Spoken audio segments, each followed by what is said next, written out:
Hi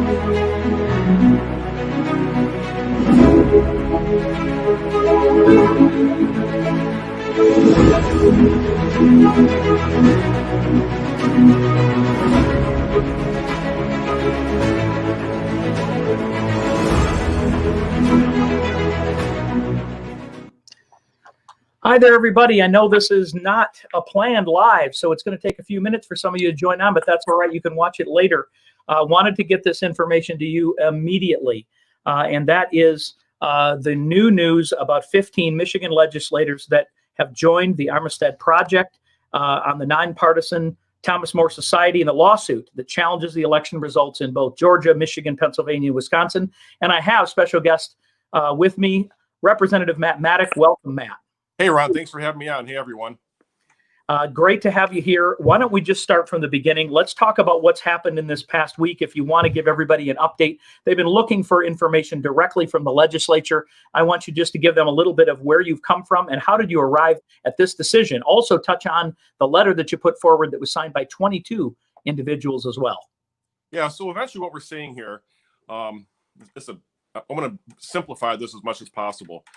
Think of our election process and our election rules. First of all, the only people that can make election laws and election rules is the state legislature, okay? We set up the boundaries in order to conduct fair elections in Michigan, okay? Think of it as a wristwatch, an old wristwatch or a wristwatch that has gears in it. And the only people that are allowed to open up the back of that wristwatch or that clock is a legislative body, okay? Secretary of State or anyone from the governor's office are not even allowed to go in there and change things. But what they've done is they've essentially opened up the back of the clock and they've changed gears around. Does that make sense? So the clock no longer works functionally. Essentially, the clock doesn't work at all in this situation, or it keeps time that is not even close to keeping accurate time. Does that make sense, Ron? It does. It makes perfect sense. Okay, so what's happened over the past couple weeks is this, okay? You know, the legislative body in Michigan, we are watching everything that's happening, okay? We're getting all the videos and, you know, we are plugged in. We are watching exactly what's happened. I happen to be in Coble Hall or at the TCF Center at the night of these, the night of the not the recount, the night of the, that we were counting absentee ballots. So I have a firsthand knowledge also, but so do many of us out there who have been paying attention and seeing the affidavits and seeing what the witnesses have said. We had House hearings last week, and so did the Senate, and they were very, very, very compelling. We had some really honest, good-hearted people that came in and told us what they saw. These are just average people who volunteered to watch the election to make sure it was held fairly. And we know what happened. We know about how they were blocked, how they were kicked out of the hall. But that's just a portion of it. Okay. So what we as a legislative body, for example, our laws in Michigan say we have to verify signatures. Okay. The legislative body, the legislature, never gave permission to Secretary of State Benson to throw that law away. And that's essentially what she did. We have firsthand witnesses of people who watched them not verifying signatures, for example. That's one thing. We never allowed them to, for example, we have strict laws in Michigan. For example, we do not allow for foreign outside organizations, Democrat organizations like Mark Zuckerberg, to pay for court clerks, for example, or to pay for poll workers. And that's essentially what happened also. So we had all these outside organizations coming in and actually funding some of this stuff too. So we have, what I'm saying is we have major problems here, and we as a legislative body agree that we have to get to the bottom of this, and that's exactly what we're doing. So most of us have heard, and I think a lot of us watched some of the hearings that went on with the Oversight Committee. We saw some of the witnesses who were very, very compelling. Yes. In information. We also know that I believe you in the Oversight Committee had some subpoena power, correct? If you needed to use it. We are actually probably going to be voting next week to give our committee full subpoena power. Right now, we have the capability of subpoenaing things like paperwork and that kind of stuff, but we are going to have the authority to have full legislative subpoena power, so we can actually pull people in if they choose not to. Would that be including our Secretary of State? Absolutely. Because and Dominion and Rock the Vote. pretty much anyone we want to pull in to ask them questions and cross-examine them. And it's vital, regardless we feel of the outcome of this investigation. The fact is, these things need to be exposed. I mean, one thing that I pointed out is this same Jocelyn Benson, who again mailed cards out to anybody, didn't seem to have the need to verify signatures, didn't need, and I know it was an accident that this automated email went out to delete the poll books in areas. So I suppose it would have been an accident if they had destroyed evidence. But I believe that in any other court case, anywhere in America, if you as a Secretary of State destroyed any evidence, you would automatically lose in court. That's how it would work. Well, we did sign a letter just a couple of days ago ordering everything and all electronic documents and everything to be preserved and not destroyed. So we have done that.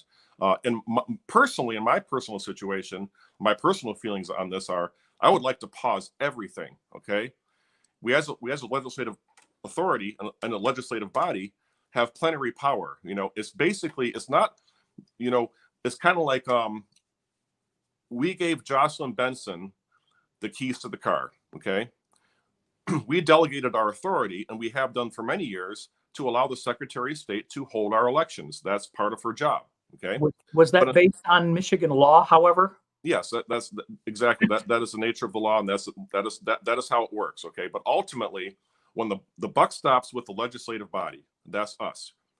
We've been allowing her to drive the car, but this time she drove the car right in the ditch. And we need to take the keys away.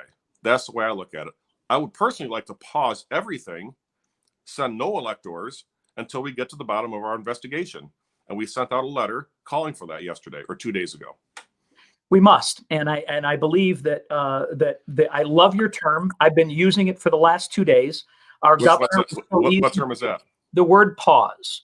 The governor used the word pause as we destroyed our businesses, as she has unilaterally chosen to use and do this with the health departments. And she used the word pause, and yet it has destroyed so much. Yeah. I believe in this case, a pause from our legislature to make sure that we have fair elections, to make sure that this is done, is a great term to turn around and use. And no one should be against it any more than has been against it in regards to shutting all the restaurants and the bowling centers and whatever it is that she's called a pause. I want to make sure everyone understands something. Right now, we probably don't have the votes at this moment to actually, change the electors, that kind of stuff. But we do.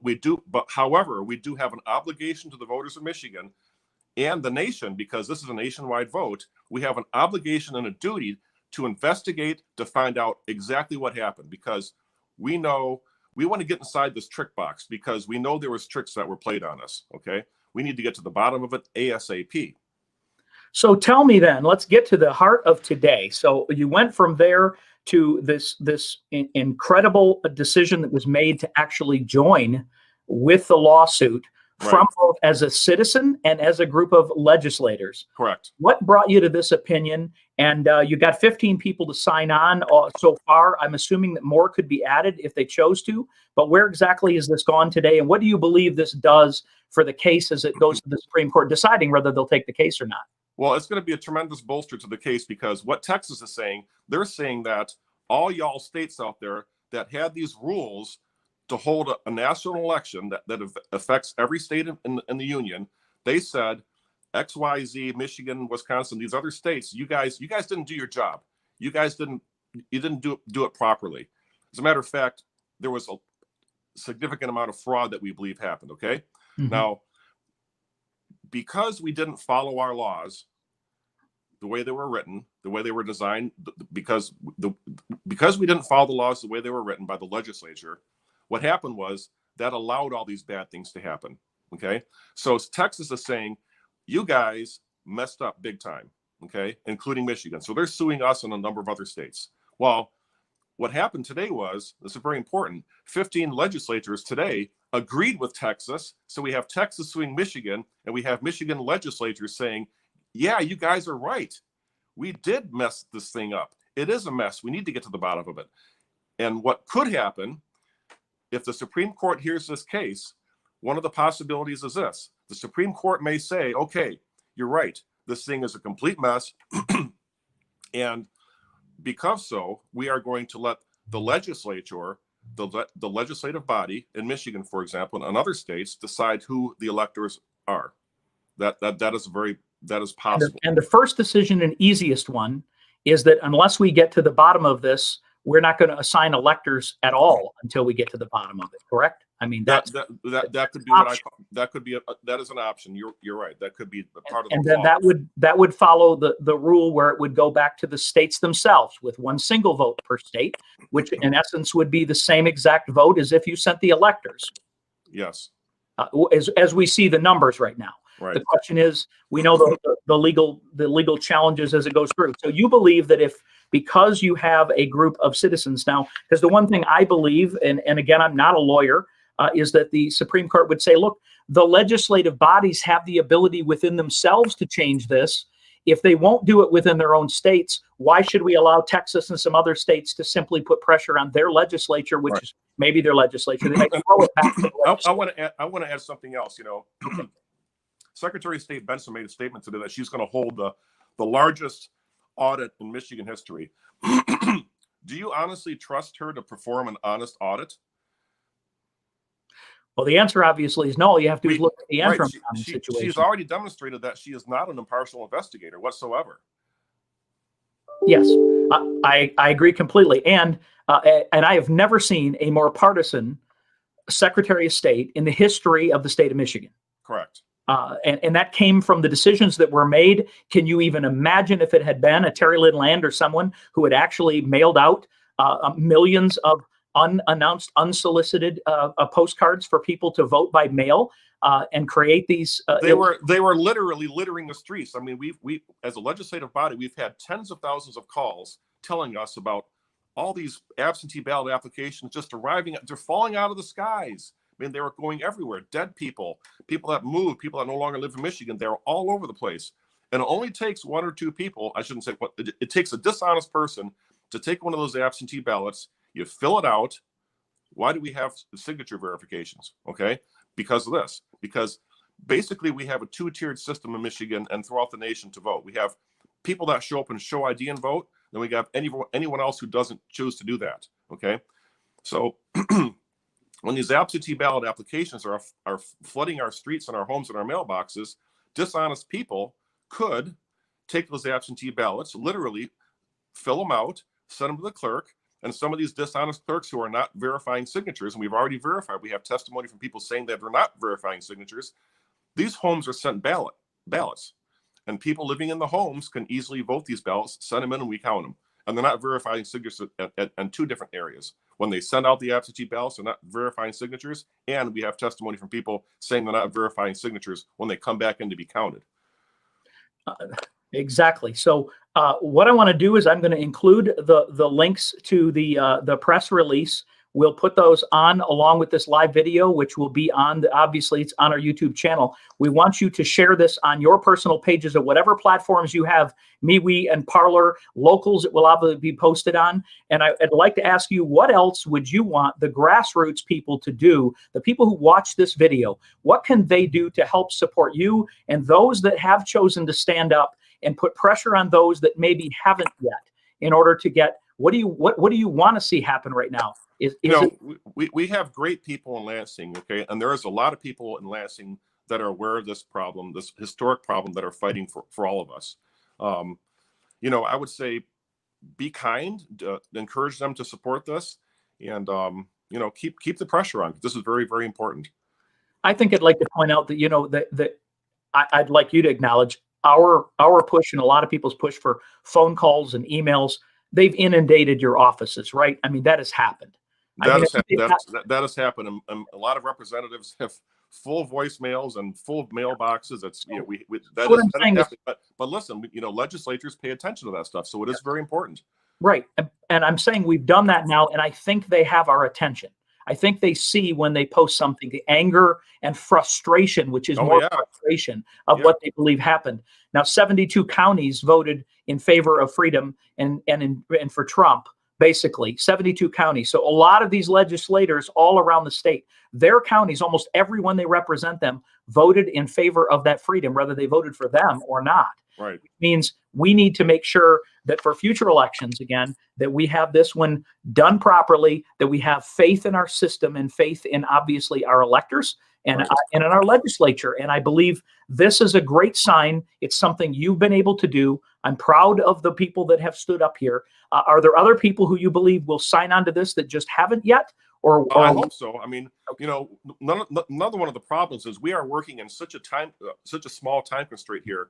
Literally, we were in a 5-hour meeting this morning, calling other legislators to get them on board, and we had a 3 o'clock deadline. So it was not easy getting a hold of everyone, having them return your calls via text message. Part of the problem is we're not in Lansing right now. I want to get back to Lansing so we can all communicate with each other and have this debate, and so we can all, you know, work on this together. But being away from Lansing is another big obstacle in this situation. It is. Well, I just wanted to give you this opportunity. I want to make sure everybody shares this tonight. I want to make this go viral. I want it to hit the news big time because this is a big story. We're going to get the information out. We want you to know that there are people in Lansing that are fighting. You'll be able to see those 15 that have stood up here. And we certainly recommend that you get with your legislator and have them sign on to this, whether it's in principle or in its entirety, because we still have time to do that. And we want their votes next week also when we do the joint resolution in order, or to make sure at least, right, that the committee has full subpoena power. Yes. That's going to happen. I feel confident that will happen. I would also like to message and tell other people out there, because a lot of people have contacted myself and Michelle, my wife, telling us how frustrated they are, how they're going to throw in the towel and give up. Don't ever give up, because whether we win or lose this battle, the best thing that's happening in this nation is we know this has been happening for a long time. And this is an opportunity for us. If we win, even if we don't win, we've identified a big problem and it's going to get fixed. It is. And I do want all of you to make sure, again, that you go to standupmichigan.com, sign up for our email list, because this video will be emailed out to all of those that are on the email list so that you can forward it and even send it by text message, and it won't be something that's going to be censored in any way, shape, or form. And secondly, you can join our locals where you're going to see these information, because we don't have to worry about being censored there. And obviously subscribe to our YouTube channel for as long as they allow us to talk about what has actually taken place. But yeah, that may be only another 24 hours, ladies and gentlemen. And thank you, Ron, for everything you're doing and providing this platform so myself and others can, you know, message to people and let them know what's really happening. Hey, anytime, Matt. Thank you for your time. Enjoy your evening. Spend a little time and a little downtime. You have to. You got to take care of yourself. I don't even know what day it is. I know. I understand. Michelle just reminded me. She said it's my birthday, so I got a nice birthday present today. Doing this was a huge accomplishment, and sending this message by joining this lawsuit and agreeing with Texas that we have a big, huge problem here is a great thing. Okay, terrific. Thank you for joining us, Matt. Everybody have a great evening. Spread this around, share it, and we will catch up with you tomorrow with updates. Thank you very much. Have a great day. Thank you, Ron.